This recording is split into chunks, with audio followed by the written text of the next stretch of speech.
The chandeliers glittered above the ballroom, their light bouncing off crystal glasses and polished marble floors. A quartet played in the corner, the soft hum of strings weaving through conversations that rose and fell like rehearsed notes. Everywhere you looked, diamonds sparkled on necks, champagne foamed at the rims of tall flutes, and laughter carried the weight of people who had never been told no in their lives. At the center of it all stood the Whitmore family. Old money, old arrogance. They were the kind of hosts who thrived on being watched, their every gesture a performance. Guests leaned in to catch their words, eager to be aligned with their power. Tonight's gala was their stage, and everyone else was expected to play supporting roles. And then the doors opened. An elderly couple stepped inside. Harold Brooks, steady with his cane, and Elaine Brooks, her silver hair gathered neatly, her gown understated compared to the glittering costumes around her. They walked with quiet dignity, not a trace of apology in their posture. But the whispers began instantly. Heads tilted, brows arched. Conversations halted mid-sentence as eyes trailed after them. "Who invited them?" someone muttered. "They look out of place," another replied, voice hushed but tinged with amusement. A ripple of judgment spread across the room, soft at first, then sharper as more voices joined in. The Brookses made their way toward the center, unaware, or perhaps entirely aware, of the storm brewing in the crowd's eyes. Harold adjusted his cuff, Elaine smoothed her dress, and together they moved with a kind of composure that only unsettled those who expected discomfort. The Whitmores noticed. Margaret Whitmore, the matriarch, narrowed her eyes as if someone had walked mud across her polished marble. Her children exchanged smirks, and soon laughter rose, not the genuine kind, but the brittle, mocking kind that cuts deeper than words. A waiter passed, hesitating when Harold reached for a glass of water. The hesitation was long enough for guests to notice. A chuckle escaped from one corner, another followed. Within moments, the sound swelled into a chorus of mean amusement. But Harold and Elaine didn't falter. They stood taller, their silence louder than the ridicule. It was the kind of stillness that made onlookers uncomfortable, as if the couple carried a truth the rest of the room had chosen to ignore. If you believe stories like this deserve to be heard, take a second now to subscribe so you don't miss the next one, and tell us in the comments what country you're watching from. It helps this channel grow, and it means we can keep bringing you these powerful true stories. Back in the ballroom, the tension deepened. Elaine's eyes swept across the sea of sequins and tuxedos, unbothered by the smirks aimed her way. Harold, steadying himself on his cane, leaned closer to her with a quiet word only she could hear. She smiled faintly, just enough to unsettle those who wanted to see shame instead. And then came the moment no one expected. A wine glass slipped. Red liquid sprayed across the floor, splashing against Elaine's gown. The room fell into a hush so sharp it was almost painful. For one fragile beat, silence reigned. Then Margaret Whitmore's voice cut through the hall, dripping with disdain. "You don't belong here." The crowd erupted, phones raised, cameras flashing. What had started as whispers had now become a public spectacle. The laughter returned, crueler, sharper. Guests leaned in, eager to witness humiliation. But Elaine didn't flinch. She didn't reach for a napkin. She didn't lower her gaze. She stood there, her gown stained, her chin lifted, her eyes fixed on the family that believed they owned the room. And in that moment, the air shifted, though no one yet realized just how much. The waiter returned, this time with a tray of champagne. He passed by Harold and Elaine without offering them a glass, his eyes flicking toward them before shifting quickly to the next group.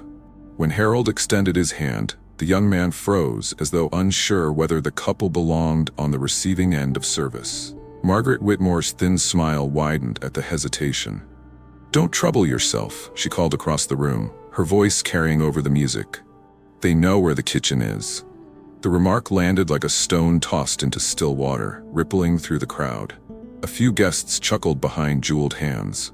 Others didn't bother to hide their amusement. Elaine tightened her grip on her clutch but didn't break stride. Harold pressed his cane against the marble floor, each step deliberate, his posture a declaration that he was not here by mistake.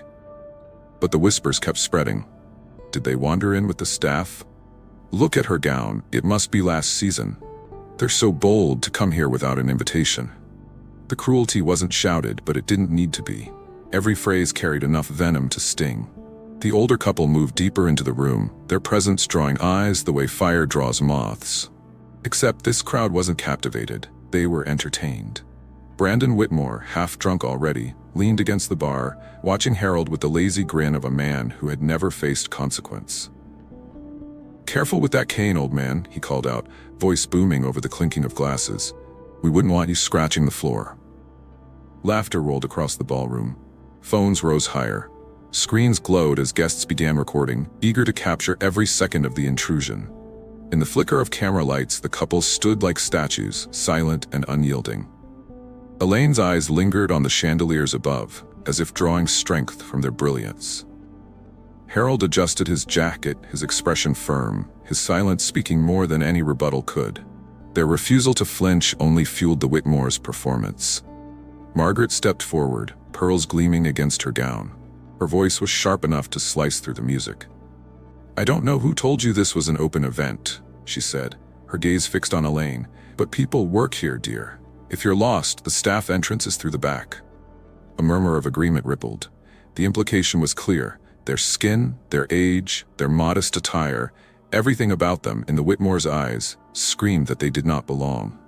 Elaine didn't answer. She held her chin high, her dignity forming a wall against the assault. Harold rested one hand lightly over hers, steadying her, not because she was weak, but because together they had learned the strength of silence. The more the couple resisted reaction, the louder the laughter became. Brandon raised his glass in mock salute, his friends egging him on. Sophia Whitmore leaned close to another guest, her whisper pitched just enough to carry. "I thought this was a gala, not a charity drive," she said with a practiced smile. Another ripple of laughter spread like a current. Cameras clicked. Recordings streamed live to social feeds. To the crowd, this wasn't cruelty. It was spectacle, a game, proof that their status granted them the right to ridicule. And yet, in that marble hall, surrounded by people who thrived on dominance, the Brookses refused to bow. Elaine smoothed her gown as if wiping away invisible dust. Harold straightened his shoulders despite the ache in his knee. They offered the crowd nothing. Not outrage, not embarrassment, not retreat. That absence of reaction became its own statement. The jeers began to falter, ever so slightly. The performance continued, but a few eyes shifted uneasily, as if questioning why the couple didn't fight back. Silence, when carried with dignity, can weigh heavier than insult. Still, Margaret was not finished. Her heels clicked against the floor as she closed the distance, her expression carved into triumph. She gestured toward the couple with a wave of her diamond-ringed hand, inviting the crowd to laugh louder, as though humiliation were part of the evening's entertainment. The Brookses didn't move, and for the first time, the power in the room began to tilt. Just slightly, but enough to unsettle those who thought they owned it. The waiter's hands trembled as he crossed the ballroom, with a tray stacked high with glasses of red wine. His path cut directly past Elaine, and whether by nervousness or intent, the tray tipped. Scarlet liquid poured across her gown, staining the soft fabric in streaks that spread like open wounds. Gasps filled the air, followed by a pause so sharp it seemed to hold the room hostage. Then came the laughter. It began with a single chuckle from the corner, then spread like fire across dry grass. Guests clutched their sides, the sound swelling until it drowned out the music. Phones rose instantly, lenses focusing not on the accident but on Elaine's humiliation. Screens lit up as streams went live, each angle capturing the same cruel theater. An elderly black woman, drenched in wine, standing frozen in a hall of luxury that claimed she did not belong. Elaine reached for no napkin, no glass of water to wash it away. She stood motionless, chin lifted, as though the stain had no power to diminish her. The contrast unsettled the room, but Margaret Whitmore was not about to surrender control. She stepped forward, her heels clicking like a drumbeat of authority, her diamonds catching the chandelier's glow. "You don't belong here," she said, each word clear, sharp, intended to cut deeper than the wine. The crowd roared with approval, their laughter shifting from nervous amusement to open mockery. Some clapped, others raised their glasses in parody toasting. One young man in a tuxedo leaned against a column, phone held high as he narrated for his followers. Front row seats to the night the help tried to blend in with the guests. Harold's jaw tightened. He didn't speak. Words would only feed the cruelty, but he reached across and clasped Elaine's hand. The quiet touch steadied her. It wasn't comfort, it was solidarity. The kind that said, "We've seen worse. We'll outlast this too." Still, the Whitmores pressed on. Brandon staggered closer, glass in hand, smirk spread wide. "Careful, old man," he mocked Harold. "Don't slip on the puddle. We wouldn't want you breaking a hip." His friends burst into laughter, their voices booming across the marble hall. Sophia leaned toward a group of women, her words whispered, but pointed enough to carry. "She probably thought it was a fundraiser for staff uniforms," she said, her earrings glittering as she smiled. The group erupted, their faces twisting with delight at the cruelty.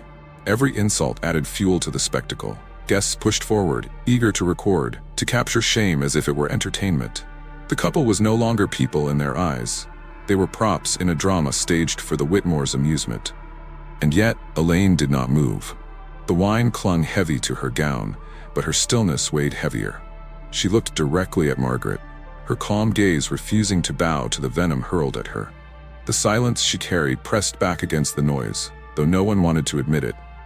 A few guests shifted uncomfortably, their laughter faltering as the reality of the scene grew uglier, but the majority continued, too caught up in the mob's cruelty to step away. The Whitmores had given them permission to laugh, and they obeyed. Harold tightened his grip on Elaine's hand, his thumb brushing against her knuckles. She tilted her head slightly, meeting his eyes for a brief second. No words passed between them. Yet the exchange said everything. "Hold steady, we are not here to bend." But the jeers grew louder, the cameras multiplied, and the pressure built until the hall itself seemed to lean in. Margaret lifted her chin, savoring the attention, certain she had reduced the Brookses to spectacle. What she didn't know, what no one in that ballroom yet understood, was that the very couple they were ridiculing carried the power to decide the future of her family's empire. The ballroom's laughter had turned into a chorus, wild, unrestrained, ugly. Phones hovered in the air, capturing every angle of Elaine's stained gown and Harold's stiff grip on his cane. To the Whitmore family, this was no accident anymore. It was sport. Brandon Whitmore stumbled forward, the stem of his champagne glass wobbling in his hand. His face was flushed, his tie loosened, his words slurred but sharp enough to pierce the air. "Careful there, Grandpa," he sneered, pointing his glass at Harold's cane. "Don't swing that thing around like it's a weapon. You might scare the guests." He laughed loudly at his own joke, sloshing champagne onto the marble. His friends howled with him, egging him on. "Better yet," he added, "maybe we should get you a bell, like they put on service dogs. At least then we'll hear you coming." The laughter around him erupted, phones snapping pictures as though cruelty deserved applause. On the other side of the room, Sophia Whitmore played her role with quieter malice. She moved from one cluster of women to another, her satin gown brushing softly as she leaned in close, her whispers sharp as daggers. "She really thought she could wear that?" she said with a delicate laugh. "I've seen maids better dressed." She let the poison drip softly, carefully enough to sound like idle gossip, but loud enough that the circle of women clutched their pearls and giggled on cue. Her eyes flicked back toward Elaine, savoring the sting her words carried through the crowd. Guests leaned into the Whitmores' cruelty as though it were permission. They weren't just bystanders anymore. They were participants. Applause broke out when Brandon raised his glass again, mock saluting Harold and Elaine as if humiliation were a performance worth toasting. And then Margaret's voice cut sharply through the noise. "Security." The word carried like a command. Two men in dark suits detached themselves from the wall, shoulders squared, expressions firm. They began moving across the room with the heavy certainty of people who had done this before, ushering out those who didn't belong. The crowd responded with glee, laughter rising again, shouts of encouragement echoing like they were watching a show. "About time," someone called. "Escort them back to where they belong," shouted another. The jeers cascaded louder, bouncing from one corner of the hall to another. Guests craned their necks, eager for the spectacle of the couple being dragged out. It wasn't just humiliation anymore, it was theater. Harold's jaw tightened, his hands squeezing Elaine's a little firmer. His silence carried defiance, but the room didn't see it that way. They saw only a target. Elaine stood unmoving, her face calm, her eyes steady as the guards drew closer. The room leaned in, waiting for her to break, waiting for tears, for pleading, for some confirmation that the Whitmores had won. But she gave them none. Instead, she lifted her phone. The glow of the screen lit her face, faint but unmistakable against the chandelier's glare. It wasn't raised high like the crowd's cameras, it was low, subtle, steady. And yet the moment it caught the guards' eyes, they froze mid-step. Whispers rippled through the guests. What's she doing? Is she recording? Who does she think she is? The noise faltered, not entirely silenced but fractured, as if the balance of the room had shifted ever so slightly. The stillness of her gesture, the quiet confidence in it, unsettled those who had laughed the loudest. Margaret's smile wavered. Brandon blinked, his drunken smirk briefly replaced with confusion. Sophia's whispers stalled as eyes turned not to her, but to the woman she had tried to erase. Elaine did not speak. She didn't need to. The glow of her phone was enough to suggest that everything, the wine, the insults, the laughter, was now evidence. For the first time that evening, the room felt the faint sting of doubt. And though most didn't understand it yet, power had just begun to shift. The guards hovered just a few steps away, their eyes flicking from Margaret Whitmore's expectant glare to the soft glow of Elaine's phone. Their training told them to obey the host. Their instincts told them this was different. Something about Elaine's stillness, about the way she didn't flinch even under a sea of cameras, made them hesitate. Margaret hissed, "What are you waiting for? Remove them." Her voice was sharp, but beneath it was the faintest crack, as though her authority had been challenged for the first time in years. Yet the guards didn't move. They shifted their weight uncomfortably, caught between command and caution. Elaine's silence filled the room more powerfully than Margaret's order. She stood tall, her gown ruined, her hands still held firmly in Harold's. The wine had dried into dark blotches across the fabric, but she wore it like armor, not disgrace. She didn't argue, didn't defend herself, didn't even look at the guards. She simply existed with such unshaken dignity that the laughter around her began to falter. Someone near the back lowered their phone, shame flickering across their face. Another guest whispered, "Why isn't she saying anything?" But the words held no mockery now, only unease. Harold adjusted his stance, his cane pressing steady against the marble tenure, his other hand locked with Elaine's. His silence mirrored hers, a living declaration that they would not perform the script the Whitmores had written for them. No pleading, no shame, just presence. From the corner of the room, Brandon's drunken laughter rang out again, trying to reignite the crowd. "What's the matter? Cat got your tongue?" he jeered, raising his glass high. A few half-hearted chuckles answered him, but the sound no longer carried the same force. The spectacle wasn't as funny when the targets refused to crumble. Sophia tried her method, leaning close to a group of guests and whispering barbed words, but even her polished cruelty faltered. One of the women she whispered to frowned, shifting away with visible discomfort. The current was turning. Across the ballroom, the quartet faltered in their music, bowstrings hesitating mid-note. The laughter had thinned enough that the silence beneath it could be heard. Thick, uncomfortable, demanding. It was then that the truth settled in. Dignity weighs heavier than diamonds. The Whitmores had adorned themselves with wealth, draped themselves in jewels, and wielded power like a weapon. But the Brookses, with nothing more than their silence and their stillness, carried a presence that bent the air in the room. The more they refused to break, the more the guests began to sense where the real strength lay. One guest near the bar lowered his phone entirely, muttering under his breath, "This doesn't feel right." Another tucked her device into her clutch, eyes darting nervously toward Margaret. Small cracks in the performance began to show. Elaine shifted slightly, tilting her chin higher, her gaze fixed on Margaret as if to say, "You cannot erase me." That simple gesture pressed harder than any raised voice could. It unsettled Margaret, who suddenly looked less like a matriarch in control and more like a woman desperate to maintain a crumbling illusion. The guards took another step back, unsure. One of them glanced at the glowing phone in Elaine's hand and shook his head almost imperceptibly. He wasn't going to risk his career over a command that already felt wrong. The ballroom, once alive with laughter and arrogance, now hung in a strange balance. On one side stood the Whitmores, restless, flustered, their cruelty starting to echo hollow. On the other stood Harold and Elaine, still as statues, calm as stone, their silence louder than the orchestra, the laughter or the insults. In that silence, power shifted. No one clapped now, no one cheered. And though most didn't understand it yet, the Whitmores had already begun to lose. Long before chandeliers and marble floors, Harold and Elaine Brooks learned the meaning of endurance on streets where no one expected them to rise. Newark was home. Not the glittering towers of Wall Street, but cracked sidewalks, row houses with peeling paint, and neighbors who worked themselves to the bone just to keep lights on. Elaine grew up in a two-bedroom apartment where the rent was always just barely met.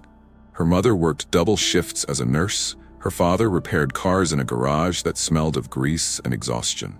There was no cushion, no safety net. Yet in that small home, pride lived larger than scarcity. Elaine's grandmother, whose hands were thick with calluses from years in factories, repeated the same words every evening. Never let anyone tell you where you belong. Respect is not given, it is carried. Those words took root in Elaine's bones.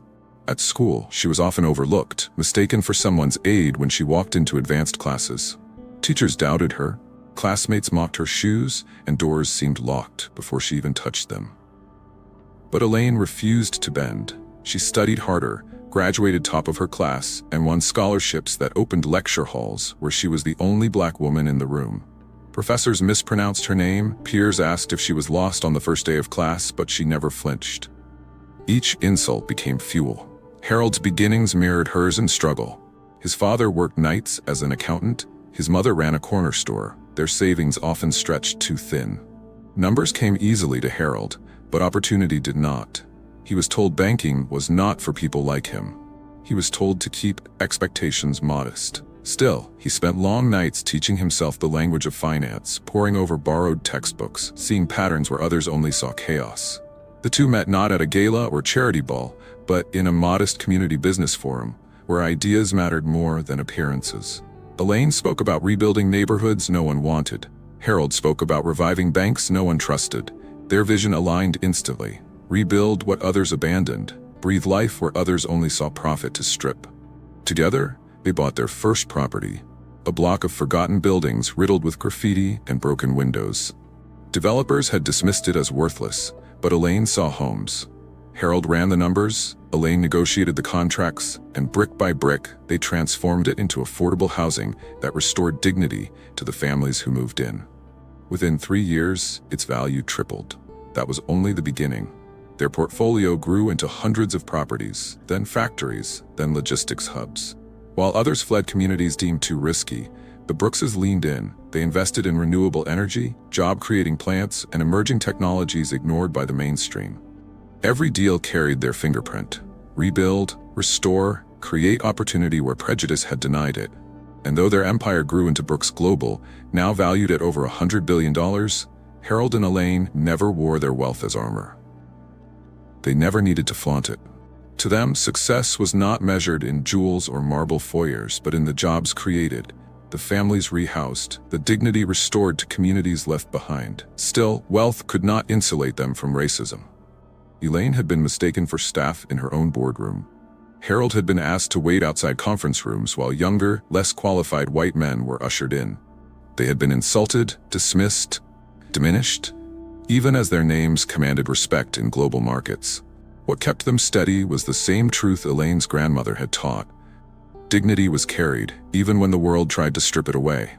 And so, on that night in the Whitmore ballroom, they stood not as intruders, but as survivors who had built an empire from streets where no one believed they would last. Their silence carried the weight of Newark, the weight of every sacrifice, every barrier, every insult overcome. The Whitmores saw only an elderly couple to ridicule. What they failed to see was the billion-dollar legacy standing unshaken before them.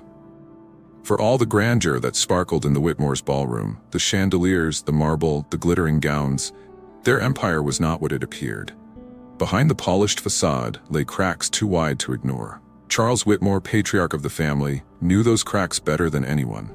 He inherited towers of glass in Manhattan, hotels once bustling with international guests, and sprawling retail properties that had anchored their name for decades. But markets shifted. Corporations moved their headquarters elsewhere. Travelers turned to younger, trendier brands, and once valuable retail spaces sat half empty. Revenue thinned while debts swelled. For years, Charles masked the decline with bravado. Properties were quietly sold off, one by one, just to cover interest payments. Loans were refinanced on desperate terms. But in the society pages, the Whitmores still smiled for cameras, hosting lavish galas as though opulence alone could hold back collapse. Margaret Whitmore clung to appearances with iron grip. To her, the family's worth wasn't in balance sheets, but in headlines and invitations. She hosted charity balls, arranged magazine spreads of their Hamptons estate, and paraded their untouchable paid status before anyone who would watch. As long as she kept the spotlight bright, she believed the shadows of debt would remain hidden. Their children had absorbed the illusion completely. Brandon squandered fortunes in nightclubs, convinced money was a faucet that would never run dry. Safia polished cruelty into charm, wielding whispers as weapons to maintain her place in social circles. They wore entitlement as naturally as silk, blind to the fact that the floor beneath them was giving way. But Charles knew. Every morning brought fresh calls from bankers demanding assurances he could no longer provide. Every evening he stood in tuxedos beside his wife, smiling for photographs while silently calculating how long before their empire collapsed. Salvation, he believed, had arrived in the form of a single deal. Months of negotiations had been underway with a corporation so vast it could rescue the Whitmores' drowning empire overnight. A $100 billion merger that would absorb their failing properties, refinance their debt, and restore their reputation as titans of business. The deal was their lifeline.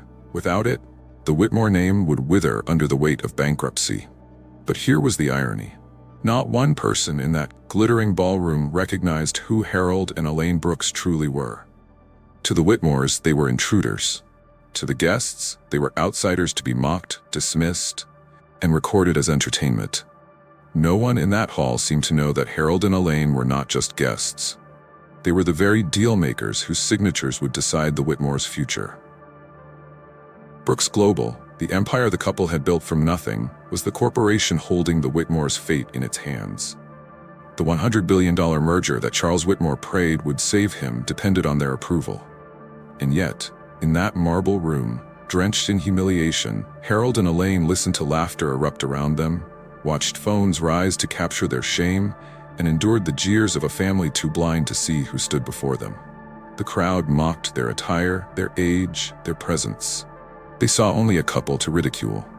But the truth, hidden from the snickering guests, was that the people being mocked were the ones keeping the Whitmores' empire alive. Every insult hurled across that ballroom, every cruel laugh, every whispered slur chipped away at the very lifeline Margaret and Charles believed was already secured.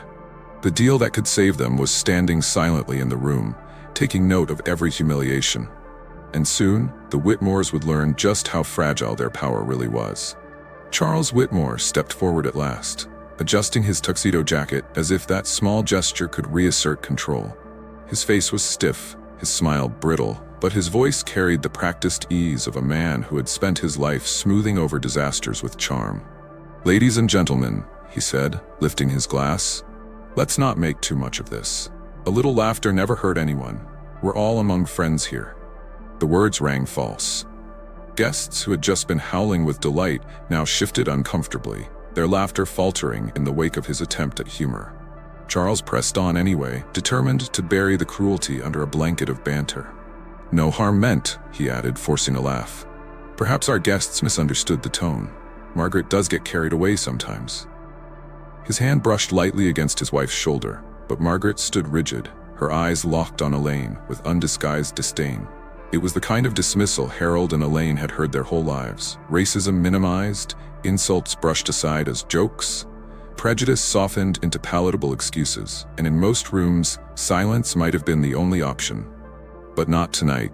For the first time since the wine had stained her gown, Elaine spoke. Her voice was calm, measured, but it sliced through the hall with more force than any shout. "We understood the tone perfectly, Mr. Whitmore."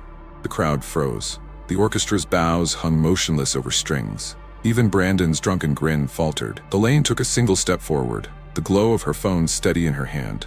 Her eyes swept the room, not in search of allies, not in apology, but in quiet defiance. When she spoke again, the words carried the weight of generations. "This partnership ends tonight." It was not shouted. It was not repeated. But it landed with the finality of a gavel striking wood. A hush fell so complete it seemed to press against the marble walls. Guests glanced at one another, disbelief etched across their faces. Phones, once raised to mock, now captured every second with a new intensity. Streams that had begun as entertainment were now broadcasting a reckoning live. Charles blinked, his composure slipping. "Now wait a moment," he stammered, his voice pitched higher than before. "Surely we don't need to be dramatic. Business is business. A misunderstanding shouldn't stand in the way of..." Elaine's gaze cut him off. She didn't raise her voice, but the steel in her silence was enough to collapse his sentence into nothing. Harold tightened his grip on his cane, his jaw set, his presence anchoring hers. Margaret tried to interject, her pearls glinting under the chandeliers. "You can't possibly mean—" "I mean exactly what I said," Elaine replied, her tone steady, her dignity unshaken even as the stain on her gown darkened under the lights. "This deal is over." Gasps broke from the crowd. A woman near the front clasped her hand to her mouth. Someone whispered, "Did she say deal?" As though the word itself carried a secret none of them had known. In seconds, the realization began to spread. The elderly couple mocked and dismissed all night were not nameless intruders. They were the deal-makers, people whose empire dwarfed the Whitmore's own, people whose signatures were supposed to rescue this very family from collapse. The live streams captured every frame. Margaret's frozen sneer, Brandon's slack jaw, Charles's crumbling facade, and Elaine's calm, commanding stance. The comments poured in as fast as the laughter had earlier, except now outrage and disbelief filled the feed. The ballroom that had once been united in ridicule now stood stunned, each guest trying to reconcile the humiliation they had encouraged with the revelation before them. Elaine lowered her phone, not to hide it, but to let the silence stretch, her words still echoing in the air. "You invited us into your home," she said evenly, "and tried to strip us of dignity. Tonight, you've lost far more than you tried to take." Her gaze lingered on Margaret one last time before turning away. The chandeliers still glittered above, but the power in the room had shifted entirely, and everyone knew it. The words, "This partnership ends tonight," had barely finished echoing before the ballroom erupted in a chaos no orchestra could drown out. Phones that had been raised for Mockery now streamed something very different. The end of a dynasty. Within minutes, clips of Elaine's calm declaration spread across every major platform. Hashtags bearing the Whitmore name trended worldwide. Viewers who had tuned in expecting entertainment watched instead as centuries of arrogance were stripped bare in real time. Screens lit up with comments. "How could they treat them like that? Racism at its finest. This is what happens when dignity fights back." Investors didn't need press releases. They saw the humiliation for themselves. Brokers forwarded links across group chats. Analysts scrambled to assess the fallout. By the time the first headlines hit the news feeds, Whitmore Gala ends in disaster as a 100-buy deal collapses, panic was already spreading through markets. Whitmore Enterprises stock, already fragile, began to slide the moment trading opened overseas. By dawn in New York, it was in free fall. Billions of dollars evaporated in hours as shareholders dumped anything tied to the Whitmore name. Bankers who had spent months betting on the merger now sent urgent emails demanding clarity. But clarity had already been broadcast to millions the night before. Inside the ballroom, the unraveling was quieter, but no less brutal. The laughter that had filled the hall minutes earlier was gone. Guests who had eagerly joined in the mockery now lowered their phones, ashamed. Some slipped out quietly through side doors, not wanting their faces tied to what the world was calling a public act of racism and humiliation. A senator excused himself mid-sip. A CEO ushered his wife out without a word. The exodus began like a trickle, then became a steady stream. Brandon's drunken grin had collapsed into confusion. Sophia's whispers found no eager ears now. The women she once charmed avoided her gaze. The orchestra stopped playing altogether, their instruments silent, as though refusing to provide a soundtrack to the family's downfall. At the center of it all stood Margaret Whitmore, her pearls still glittering, but her face flushed with something that looked suspiciously like panic. She stepped forward, trying to gather the crowd's attention with the same authority she had used to command their laughter. "Let's not exaggerate," she said, forcing her voice into a tone of dismissal. "It's business. These things change. Tonight was just misinterpreted." But her words fell flat. Guests averted their eyes, unwilling to be seen nodding in agreement. A few scoffed quietly. Others simply walked faster toward the exits. Margaret tried again, her hands raised as if to quiet the room. "Our family remains strong. This is nothing." Her voice cracked on the last word, betraying the truth she had fought to keep hidden. The room no longer obeyed her. Her power, once absolute within these walls, had been shattered by the stillness of two people she thought she could erase. Elaine and Harold remained silent. They didn't need to respond. Their silence was the final verdict. Charles tugged at his bow tie, beads of sweat forming on his forehead. He glanced toward Margaret as though begging her to stop, but she pressed forward, her desperation only making the spectacle worse. The guests who remained whispered among themselves, not with admiration but with condemnation.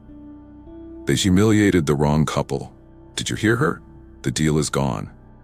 The Whitmores are finished. Margaret tried to hold her chin high, but the cracks showed. For the first time in decades, the matriarch who thrived on control stood powerless, exposed beneath the same chandeliers she once believed proved her superiority. And all the while, the live streams continued. Every stumble, every failed attempt to salvage dignity, every desperate word Margaret spoke was captured, replayed, and dissected across millions of screens. By the end of the night, it wasn't just a family mocked. It was an empire collapsing in full view of the world. By morning, the Whitmore name was no longer gilded with prestige. It was plastered across every headline in disgrace. The same outlets that once celebrated their charity galas and estate tours now blared a very different story. Billionaire family humiliates black couple, loses $100 deal. Racism exposed in Whitmore ballroom meltdown. Brooks Global walks away, stock market reacts. News anchors replayed the viral clip on a loop. Elaine Brooks, standing with wine staining her gown, declaring in an unshaken voice, "This partnership ends tonight." The footage spread faster than any public relations firm could hope to contain. Talk shows dissected the humiliation frame by frame. Hosts debated not just the Whitmore's cruelty, but the audacity of mocking a couple whose empire dwarfed theirs. "This isn't just about business," one anchor declared. "This is about racism in plain sight, broadcast live." Stock analysts joined the chorus. Graphs filled screens, showing Whitmore Enterprises tumbling in red arrows. Commentators shook their heads as they explained how the family's arrogance had torpedoed the only deal that could have saved them. "You don't lose $100 billion overnight unless arrogance blinds you," one financial expert said. But the outrage extended far beyond markets. Social media feeds brimmed with fury. Clips of guests laughing at Elaine and Harold's expense drew condemnation. Comments poured in from around the world. "This is why we need to hold the rich accountable. Racism isn't hidden, it's right here, caught on camera. Power doesn't excuse cruelty." Celebrities weighed in. Politicians released statements condemning the Whitmores. Civil rights leaders demanded more than apologies, demanded accountability. The humiliation wasn't just personal anymore. It had become cultural, symbolic of every time dignity had been dismissed because of the color of one's skin. Through it all, Harold and Elaine Brooks remained silent. They gave no press conferences, issued no statements, and hired no spokespersons. Their silence became louder than any soundbite. It forced the world to focus not on explanations, but on the footage itself. Journalists tried to contact them, but their offices offered no comment. Reporters camped outside Brooks Global headquarters, only to be met with calm employees who carried on with business as usual. The message was unmistakable. Dignity would not be reduced to a media circus. The Whitmores, meanwhile, scrambled. Margaret released a statement calling the incident a misunderstanding, but it was dismissed as hollow. Charles attempted to reassure shareholders, insisting negotiations with Brooks Global were ongoing, but the video told a different story. No one believed him. Brandon and Sophia stayed out of sight, their social feeds wiped clean, but the damage was already done. For Harold and Elaine, there was no need to fight for narrative. The world had witnessed the truth unfiltered. A family who believed wealth gave them the right to mock had revealed their cruelty for everyone to see. And the couple they tried to humiliate had walked away with their dignity intact, and with the power to end an empire. As one commentator put it on national television, the Whitmores taught their guests that night how to laugh at black dignity. Elaine Brooks taught the world the next morning that dignity laughs last. The fallout only grew as the day unfolded. Protests were announced outside Whitmore Enterprises headquarters. Hashtags calling for boycotts spread. Investors who had once lined up to be tied to the family now issued public statements cutting ties. And through it all, Harold and Elaine never said another word. They didn't need to. Their silence reminded everyone watching that true power doesn't always roar. It stands firm, even when the world tries to tear it down. The Whitmores' empire crumbled in the days that followed, but Harold and Elaine Brooks did not linger in their downfall. They turned instead to something larger, something lasting. What had happened in that ballroom wasn't only a personal insult. It was a mirror reflecting how often dignity was dismissed in the halls of power. Elaine refused to let it end as a viral scandal. She wanted it to become a turning point. 1 week after the gala, Brooks Global announced a sweeping new initiative. The name was simple, but its message thundered. Respect is non-negotiable. The press gathered in New York expecting apologies or perhaps corporate distancing. Instead, Elaine took the podium in the same quiet strength that had unsettled an entire ballroom. Wealth without respect is hollow, she began. Power without dignity is dangerous. Our company will not stand alongside partners who fail to honor the humanity of others. Respect is not charity. It is not optional. It is the cost of doing business with us. Behind her stood Harold. Steady and resolute, his silence a pillar beside her words. The policy was unlike anything corporate America had seen. Every current and future Brooks Global partnership would now carry explicit anti-discrimination clauses. Contracts would be void if racial bias, harassment, or public humiliation were proven.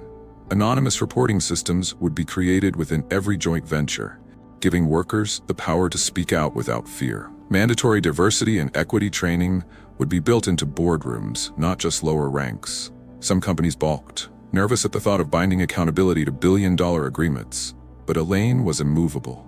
If you cannot commit to respect, she said, her voice firm, you cannot commit to us. The world took notice. Headlines praised the boldness of the move. Brooks Global redefines business ethics. Respect becomes the new bottom line. From humiliation to reform, the gala that changed corporate America. Activists hailed Elaine's stance as a breakthrough, proof that power could be wielded not only for profit, but for principle. Shareholders, too, rallied. Brooks Global's reputation soared as investors recognized that dignity wasn't just moral currency, it was good business. The Whitmores, desperate to recover, tried to issue their own promises of reform. But their words rang hollow. The world had already chosen its example, and it wasn't them. The ripple effect spread quickly. Multinational corporations, eager to avoid the stain of scandal, began adopting similar clauses. Labor unions cited Brooks Global's policy in negotiations. Even politicians referenced Elaine's speech in debates about equity and accountability. What had begun as one family's cruelty was now reshaping the way industries measured integrity. And through it all, Elaine and Harold remained steady. They didn't chase cameras, didn't revel in the Whitmore's collapse. Their focus was forward.